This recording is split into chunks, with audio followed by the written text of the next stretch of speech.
Hello everyone and welcome to a Treggyz video. Hopefully everyone's been having a good day learning about 10.2. I know I have. I do wish I had been recording my own reaction to some of the news, specifically like the legendary 200x we're going to be getting next patch, which I'm very excited for. But I was watching Max, Liquid Max's stream, so it would have been a little awkward because I would have been talking over him and he's talking over the initial World of Warcraft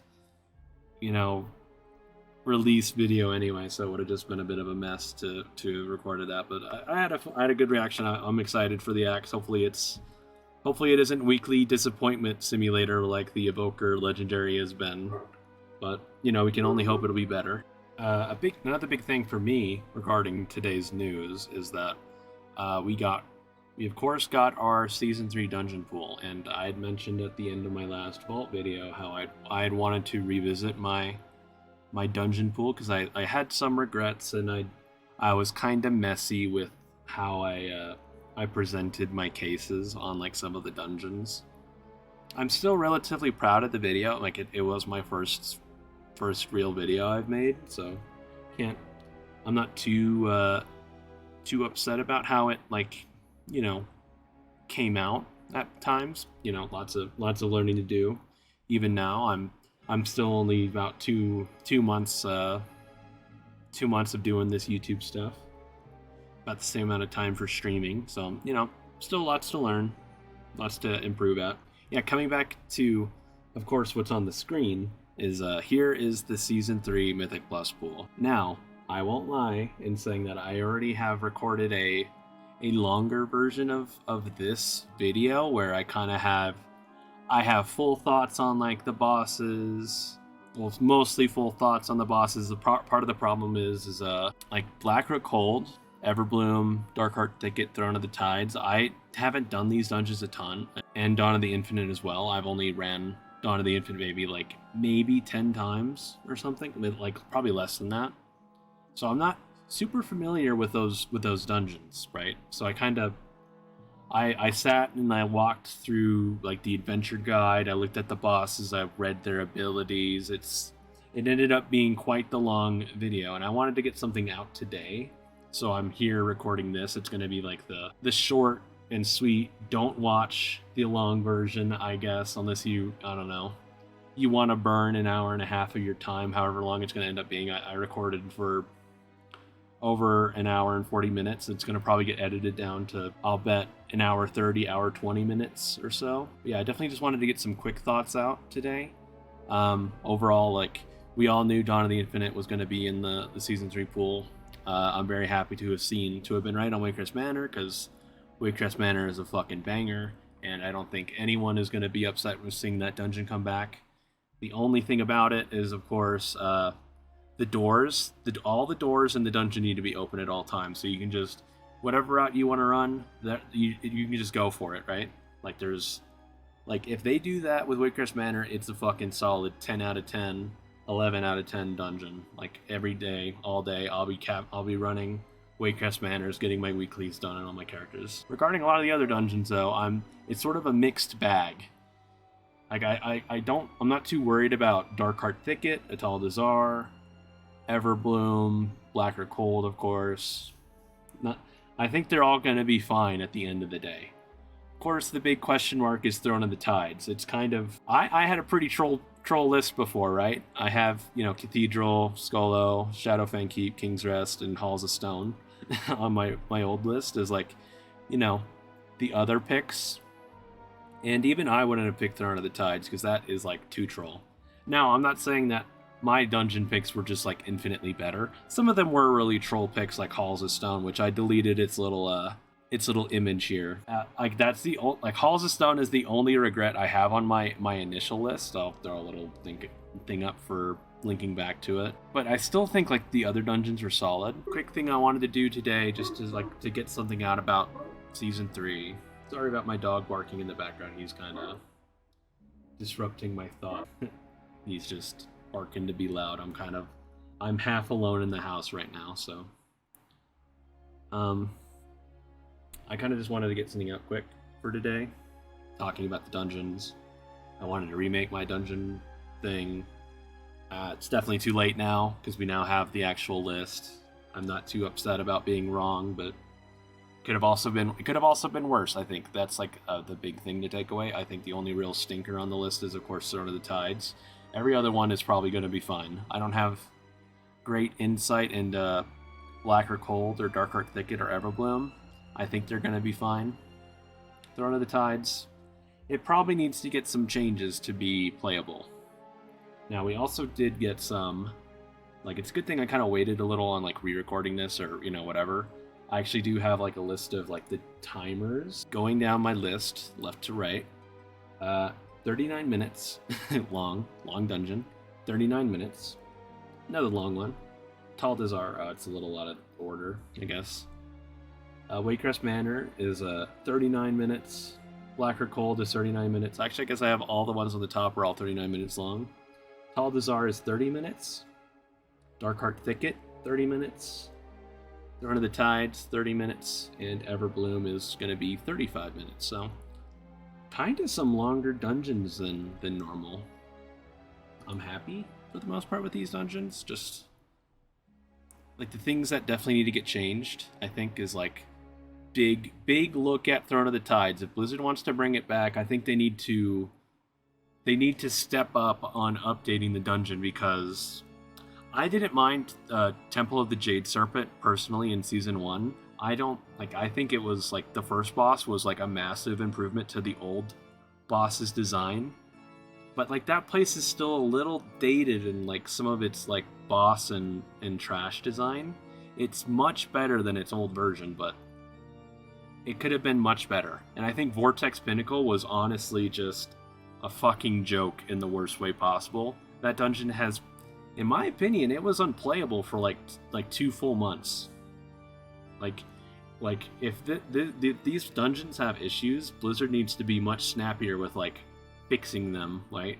We can't have the last boss of Vortex Pinnacle just fucking wiping your key because your group literally doesn't have enough DPS to kill the ad in time, because, like, everyone sent their cooldowns on the first one, and then the second time around you just got fucking nothing and you die. So hopefully, I don't know if any of the bosses in Throne of the Tides will be like that. Like, there's only one. There's two. Actually, no, excuse me. There's 3 ad fights in Throne of the Tides, and only one single target boss. So hopefully, none of them are like, you absolutely must swap to the ad, or else you're gonna just instantly wipe. Don't think any of them are like that. Again, I have a longer form version of this video coming out soon, where I do go through, like, all the boss abilities and all the dungeons. I kind of glanced over Dawn of the Infinite, though, I won't lie, just because it's, like, pretty fresh in my mind. I think everyone has a good idea of what's going on in there. Yeah, Throne of the Tides needs to get looked at. Murzaan's Rise, and specifically Morchi, needs to get looked at. I think Morchi might be the biggest bricker of keys possible for a dungeon boss on a Tyrannical week, just, like, fucking ever. They need to extend, like, either the breath on her, can't remember the name of the abilities, I'm really sorry. But she does that, like, she splits into clones. One of them does not have a hat. All the rest of them do have hats. You need to get behind the one without the hat. And the friendly faces thing, like there's just, like, no real breaks on that fight. I think Blizzard does need to extend the timers of, like, you just get to sit and chill and hit the boss for an extra, like, 10 seconds here or something. I don't necessarily want there to be, like, when you dodge the breath correctly as a group, say, I don't want this. I mean, like, let's say Morchi got stunned and she takes bonus damage. Well, we just left a patch where 2 bosses in the same dungeon have that, like, same exact mechanic. Maybe we can avoid that for now, but maybe just have it so if everyone in the group does dodge, maybe she just gets, like, not stunned, but she just doesn't really do any abilities for a minute, right? Not a minute, but, like, 10 seconds, just so people can actually sit and play their class. Maybe reposition to, get their friendly faces and the sand traps, like, kind of clean.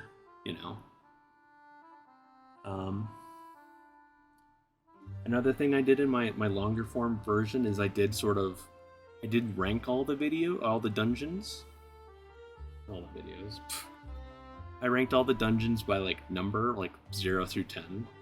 Not to like give away any spoilers to my longer form of this coming out soon, but I figured it'd still be fun to share my thoughts now. So, Dawn of the Infinite, Galakrond's Fall. I don't think the dungeon is gonna. I don't think it's gonna be bad 100%. I think it'll be just fine. I'm a little worried about Iridikron as like a final boss because it's like it'll be like 3 minutes of like mechanics check and then just like a fucking blitz DPS check, right, for that last like 5% of the boss's health. It's like it might be a little finicky on Tyrannical.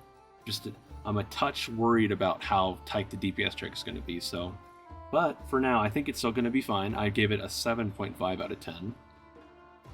Just because, like, I think, like, and this is kind of like as in a desirability to run sort of way. So it's like, you know, your boys roll up and they want to get their weekly key out of the way, and it's like, okay, what do we got? You know, Dawn of the Infinite, Galakrond's Fall, 7.5 out of 10. You're probably going to run it unless you have something else that's just much better, right?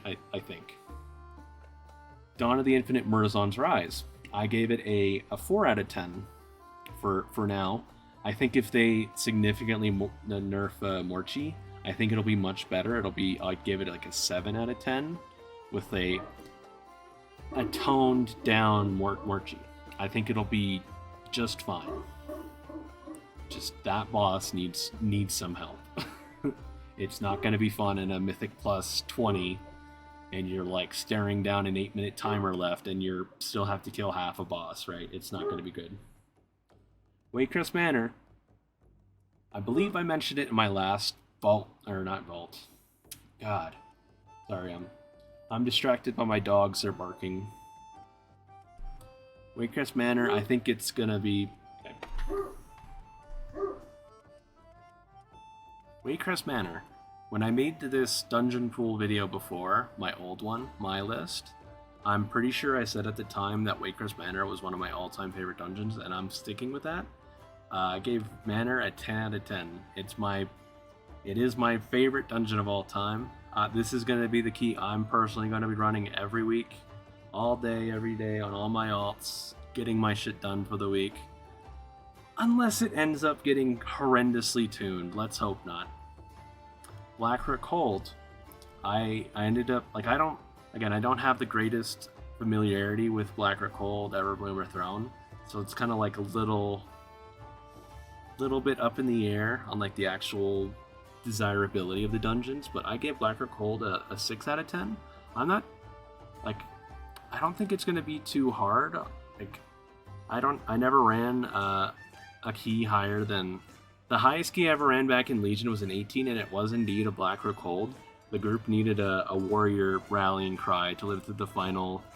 Or not the final, the initial Shadowbolt volley on the final boss because of how the boss worked. There's, again, more thoughts and ability diving in my longer form version of this. Moving on, let's go to Atel'Dazar. I think Atel'Dazar is going to be rather desirable. I gave Atel'Dazar an 8 out of 10 for desirability to run because I'm pretty convinced that the Blizzard is going to tackle the snapping swords issue. Hopefully just make it so they're not going to absolutely destroy one of your group members if they happen to get picked. Because I don't think anyone really wants to sit and snap swords for another six months to, a year, however long this patch is going to last. So hopefully they fix that. If they do, I think Atel'Dazar is going to be rock solid. Throne of the Tides. not a surprise. I gave it a 0 out of 10. I'm hoping against hope that Blizzard will be smart in how they tackle the elevator. I think depending on how you just happen to kill the trash, if you happen to get a bad elevator timing, you're just going to lose like 2 minutes on your timer.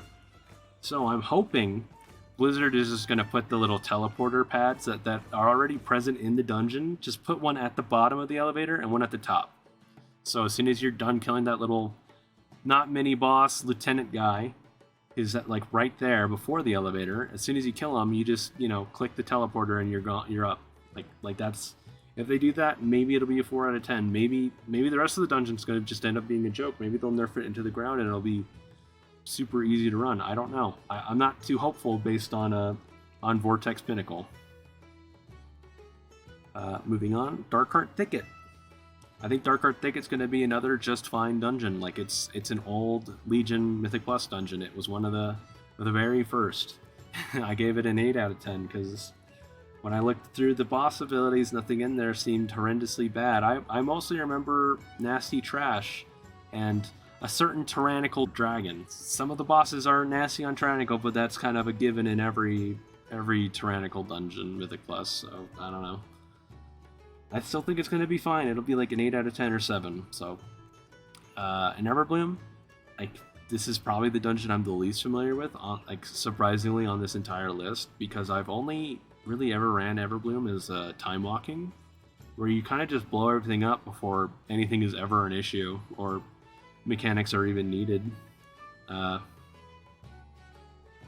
kind of tried to understand the boss abilities, and I can't really wrap my head around the first boss. Like, how does the brittle bark work again? Is it he starts off brittle, or is it afterward? I couldn't remember, because it's been a really long time for me since I ran this place on time locking. So I gave Everbloom just a 5 out of 10. I'll kind of honestly just put I just don't know the dungeon well enough at all. Even reading through the boss abilities, I couldn't quite understand it. The only 2 bosses I really do understand in there, and even then it's still asterisk, is that the mage boss, she drops fire flowers that you have to jump over. I think that's a cool mechanic.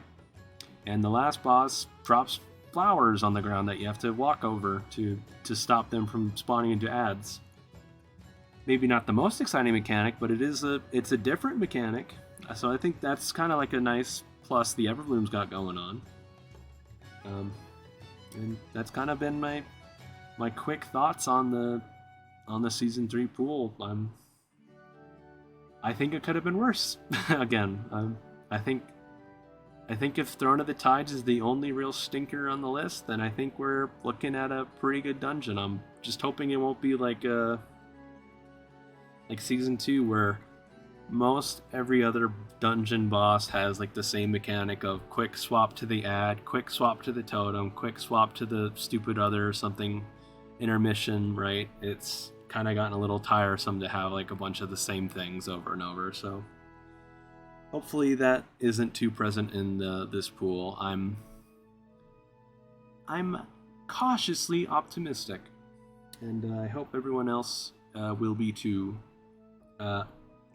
I'd love to get some comments on, I don't know if anyone's noticed, I have PTR downloaded. I'm curious if anyone would actually want to see any PTR footage from me. Maybe some more thoughts on anything else coming our way. I don't know. I'm willing to give it a try. I've never really played PTR besides beta, so I'd be open to trying it out if there is interest. So let me know. Do the YouTube stuff, comment, subscribe, all that jazz. I'll hopefully be back real soon with another one for you, a longer form version of this for the most part, but maybe something else still. Keep that bell rung. I'll let you guys go. Have a great day. See ya.